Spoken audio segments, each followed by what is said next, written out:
Oi pessoal, tudo bem? Bom, eu vou falar com vocês hoje sobre Mycobacterium leprae. O Dani já falou sobre tuberculose, então eu vou falar só sobre essa parte do leprae.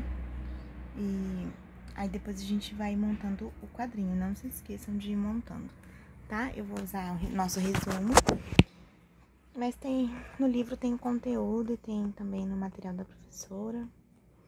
Então, esse aqui é a parte de leprae já, então vamos lá. Só retomando, então, uma parte aqui de micobactério, para lembrar vocês que micobactério é uma família, tá? E que tem um único gênero, que é o gênero Mycobacterium dentro dela. Então, lembra lá?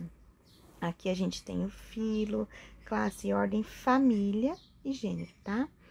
Ela faz parte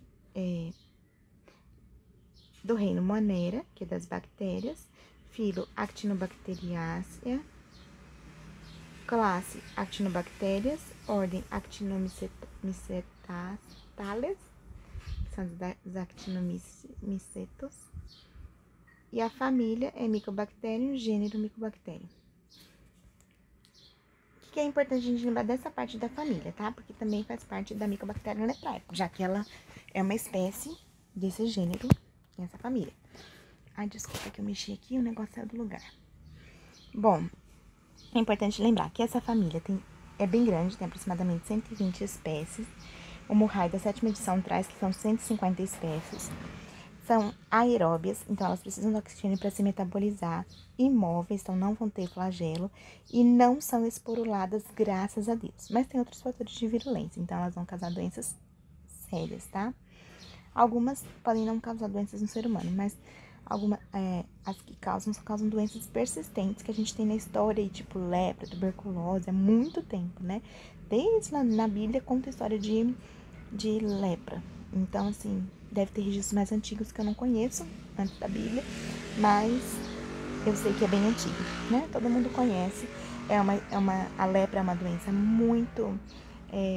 com muito estigma em cima dela. Muitas pessoas têm muito preconceito contra as pessoas que estão com lepra, muito medo de contágio. Mas aí a gente vai ver algumas características interessantes. Por exemplo, ela não é tão contagiante quanto a gente pensa, apesar de gerar uma doença crônica, mas que hoje em dia, com tratamento adequado, tem cura, tá? Ocasionalmente, elas formam filamentos ramificados, ocasionalmente, e esses filamentos podem ser interrompidos. Não se atingem por Gram. Importantíssimo, vou até pôr de rosa, que é mais bonito, são álcool ácido resistentes, BAR, tá?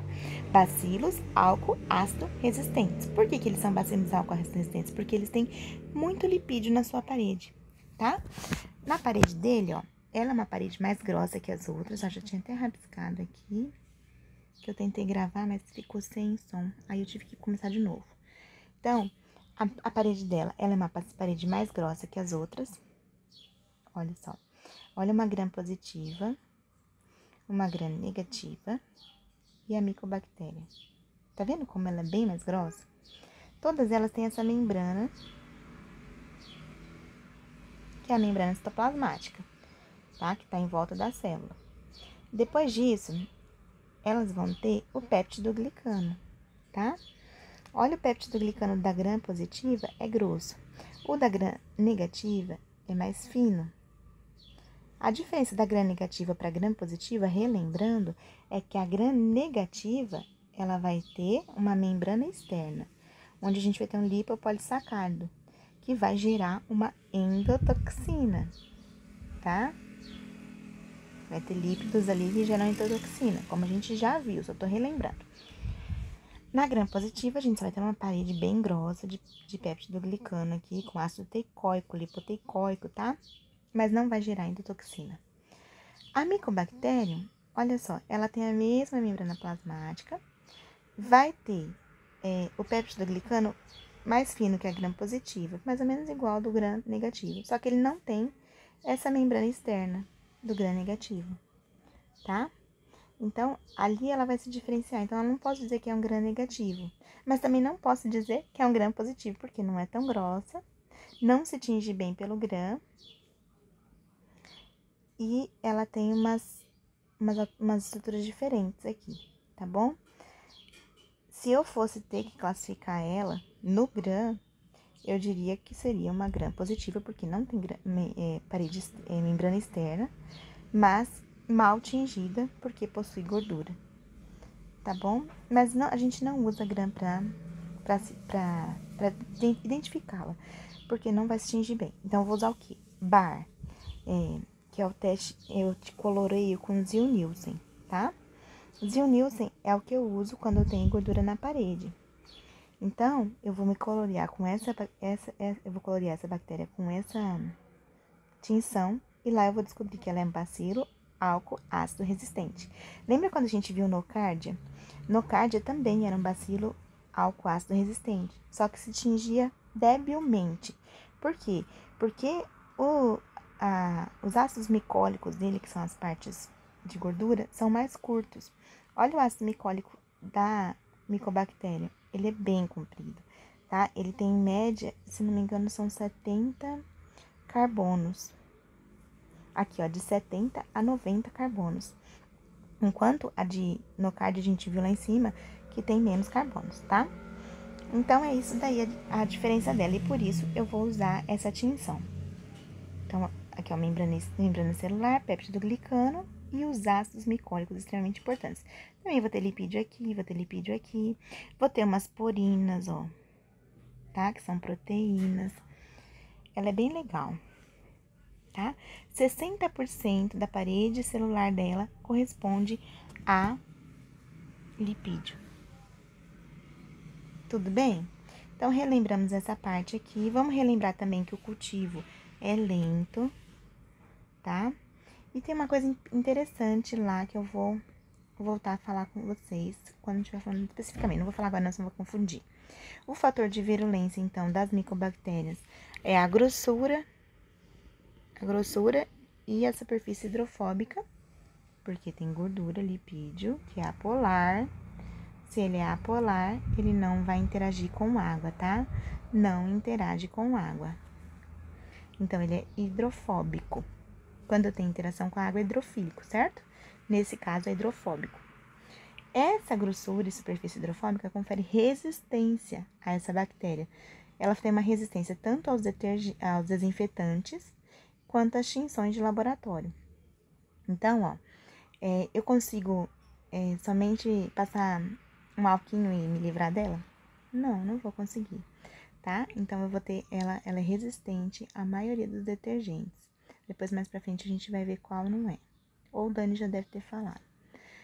Aqui no resumo tem. Ela é mais ácido resistência, ela tem mais ácido resistência do que a Nocardia, um crescimento lento, resistência a detergentes, resistência a antibióticos antibacterianos, que a gente usa frequentemente, e a resposta imunitária do hospedador, ela gera antigenicidade. Tudo isso por causa da superfície, grossura e superfície da parede celular dela, tá? Além disso, tem um conteúdo lipídico, são os ácidos micólicos, mucosídicos, sulfolípidos, proteínas de parede, tudo isso daqui vai gerar interferência nas interações do fagossoma com o lisossoma nos macrófagos, e quando ela interfere na interação do fagossoma com o lisossoma, ela evita a formação do fagolisossoma. Lembra que na aula de em espanhol é só com S, né? Na aula de Nocardia, eu expliquei como que acontece isso daqui, desde a fagocitose da bactéria, né, que a membrana começa a alterar seu formato, engloba a bactéria, e depois disso, ela entra num fagossoma, se une ao lisossoma, forma o fagolisossoma, acontece então aquele boom, né, aquela explosão oxidativa para destruir a bactéria, as enzimas que estão lá, o meio se torna ácido, e aí ela é digerida, morta, certo? Na Nocardia, que é uma bactéria intracelular, isso não acontece. Aqui, a mesma coisa. Como não acontece isso, ela se torna um patógeno intracelular, tá? A resistência aos mecanismos depende do oxigênio, que nem a gente falou na última aula, que é o boom oxidativo, tá?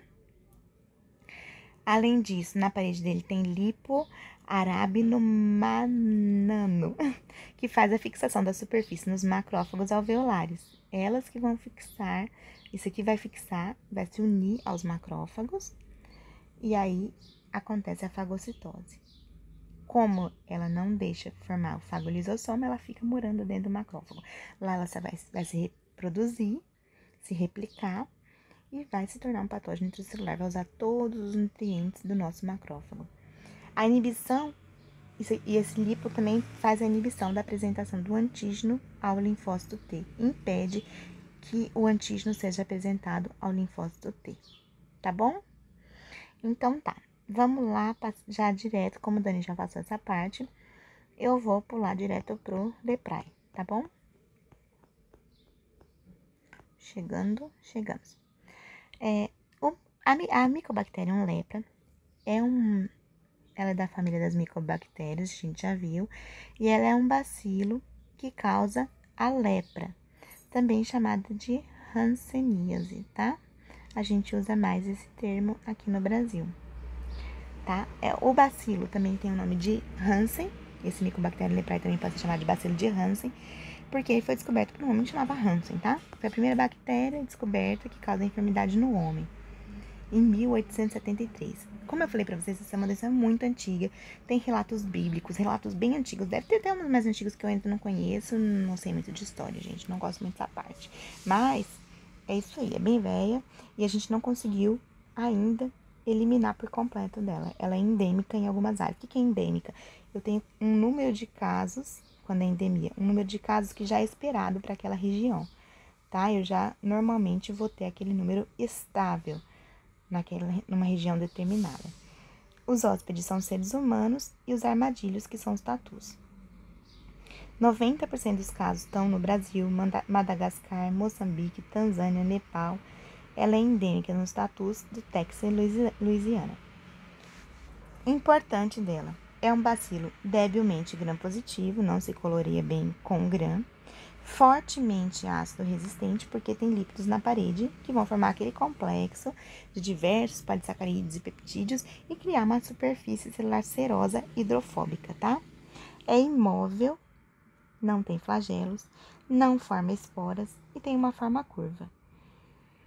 O tamanho dela é esse aqui, se multiplica muito lentamente, não é cultivável artificialmente. Não adianta eu colocar numa placa que eu não vou conseguir cultivar. O tempo de uma geração para outra, de uma bactéria se transformar em duas, lembra quando uma bactéria vai, aí ela vai fazer a fissão binária e vai se transformar em duas, certo? Vai gerar duas. Então, esse tempo demora de 12 a 14 dias. É muito lento. Lembra, normalmente as bactérias demoram cerca de 20 minutos para fazer isso. Essa daqui não, demora tudo isso daqui. A parede celular, como a gente já falou, ela é bem complexa, tá? Vai se diferenciar das outras bactérias, que nem eu já mostrei para vocês. E vai gerar uma membrana, vai fazer com que a membrana plasmática dela também seja rígida.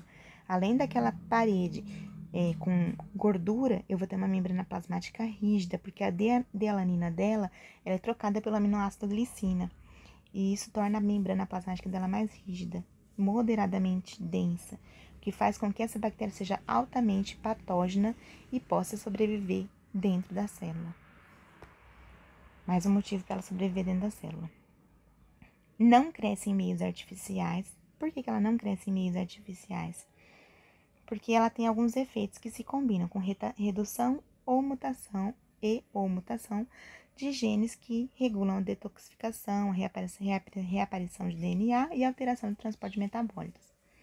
Então, para eu conseguir cultivar essa bactéria, não adianta eu colocar num meio artificial, numa plaquinha de agar-sangue, por exemplo, não vai crescer. O que eu vou ter que fazer? Eu vou ter que usar eles usam modelos experimentais. Por exemplo, coloca num tatu, num ratinho, e aí espera o crescimento da bactéria nas patinhas deles, tá? Em média de 11 a 13 dias, depois da inoculação já vou ter esse crescimento. Ele é padronizado a uma temperatura ótima de 27 a 30 graus Celsius, tá? Por quê? Porque essa bactéria, ela gosta de viver nessa temperatura. E isso é um fator importante para a gente entender porque quando eu tenho lesões na pele pela lepra, pelo leprae, ela vai estar localizada principalmente nas mãos, nos pés, na orelha, tá?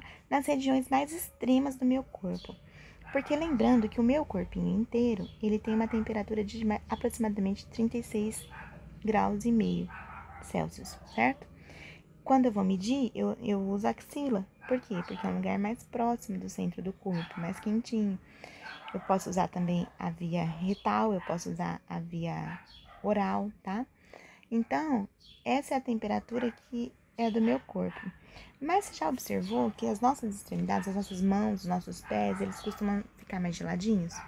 São mais gelados. As extremidades sempre são mais frias. Tanto é que eu não uso um termômetro e fecho a mão para ver quanto vai dar. Mesmo que você faça, não vai dar a mesma temperatura da axila. Por quê? Porque nessa região é mais gelado. Se é mais frio ali, a bactéria tende a migrar para essas regiões. E é nessas regiões que ela vai principalmente causar lesões. Entenderam? Então, a temperatura ótima dela faz com que ela cause a lesão ali. A tinção. Eu vou usar, então, Zilnilsen e ela vai se colorear em rojo, vermelho. Aqui eu vou falar mais pra frente, pele, nervos periféricos, onde que ela vai acometer principalmente. Forma massas esféricas ou globes, como consequência da sua multiplicação no interior dos macrófagos, tá? E às vezes ela se agrupa em forma de paquetes de cigarrilhos, de cigarros. Olha só. As globias, elas são esses formatos aqui, ó, tá? Quando eu tenho a multiplicação dessa bactéria dentro do macrófago, ela tende a se unir e formar essas bolinhas aqui, essas formas arredondadas. Então, isso daqui é uma globia, é um conjunto de bactérias formadas desse jeito, nessa disposição. Eu também posso ter ela, ó, tendendo a formar um paquete de cigarrilhos, ó. Tá vendo? Como se fosse um pacotinho de cigarros, um do lado do outro. Mas também posso ter algumas isoladas, tá? O metabolismo, ele tem capacidade de gerar energia, utilizando acetil-CoA para entrar no ciclo de Krebs. E aí ela vai conseguir produzir ATP. Então, isso sugere que ela também utiliza lipídios para metabolização. Contém genes complexos para beta-oxidação, mas poucos desses são capazes de levar a cabo o processo de lipólise, tá? Um resuminho básico aqui. O que ela é? Ela é uma doença causada pela Mycobacterium leprae, uma doença infecciosa. Essa bactéria, ela vem e provoca lesões na pele, mucosas e nervos, principalmente periféricos. Existem dois tipos de classificação principais, que são paucibacilar e multibacilar. Essas são classificações principais, tá? A paucibacilar vai ter aproximadamente 5 lesões na pele, enquanto a multibacilar vai ter mais de 5 lesões na pele. Transmitida por vias aéreas, respiratórias. A gente vai ver que essas bactérias, elas acabam ficando bem concentradas nas vias aéreas superiores, e isso acaba fazendo com que elas se encontrem nas gotículas de aerosóis, por exemplo, de uma pessoa que tenha muitos bacilos ali. Apenas as pessoas acometidas pela hanseníase multibacilar, então vamos lá, multibacilar quer dizer que eu tenho muitas lesões, eu tenho muitos bacilos, então eu vou acabar sendo mais fácil, vai ser mais fácil dessa pessoa multibacilar transmitir a doença, tá? E se ela não estiver sendo tratada? Quando eu inicio o tratamento, vai diminuindo, então, a minha capacidade de transmitir até que eu não transmito mais. Mesmo ainda estando em tratamento, tá? Ainda não tô curado, mas ainda não parei de transmitir. É assim que funciona. O contágio é contato interpessoal direto ou inalação de aerosóis infecciosos. O mecanismo de transmissão ainda não é conhecido, mas acredita-se principalmente que seja pela inoculação de aerosóis, tá?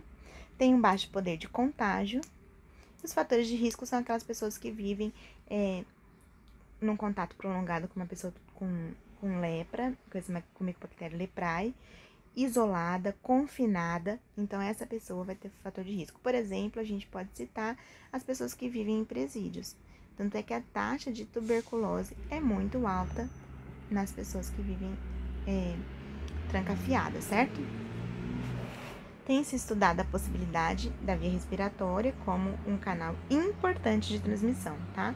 E é o que mais se aceita hoje, que é a inoculação por aerosóis que saem dos pacientes multibacilar.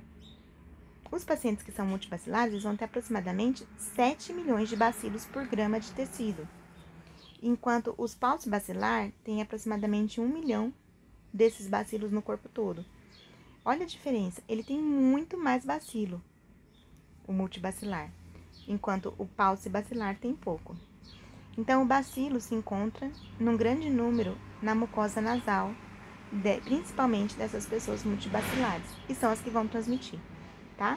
100 milhões de micro-organismos viáveis por dia na mucosa nasal, só na mucosa, é muito bacilo, gente. Ainda não se comprovou a transmissão pela pele. Esse bacilo fora do corpo, ele pode viver de 36 horas a 9 dias.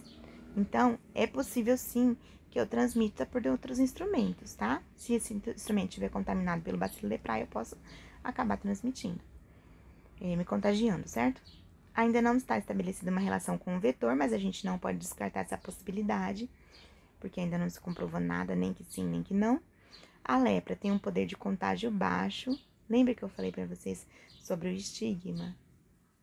Eu vi uma pessoa com hanseníase e já saí com hanseníase? Não, gente. Principalmente se ela já estiver em tratamento, se ela for paucibacilar, o contágio é baixo. Mas antigamente as pessoas viviam muito isoladas.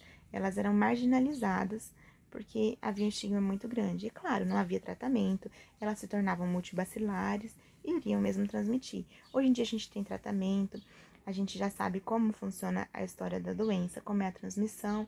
Então, a gente tem como tratar, tem como evitar, tem como prevenir, tem como curar. A gente só não conseguiu erradicar ainda. Ainda se tem reportado casos de lepra tuberculoide, tá? Que é a paucibacilar, associada a tatuagens, principalmente na Índia. A transmissão vertical da mãe para o filho já se reportou. Então, é imperativo que se siga os casos. Ou seja, se eu tenho uma mãe com lepra, eu preciso seguir o caso dela, ver se o bebezinho não vai nascer com lepra. Por quê? Isso, a transmissão vertical, o que que é?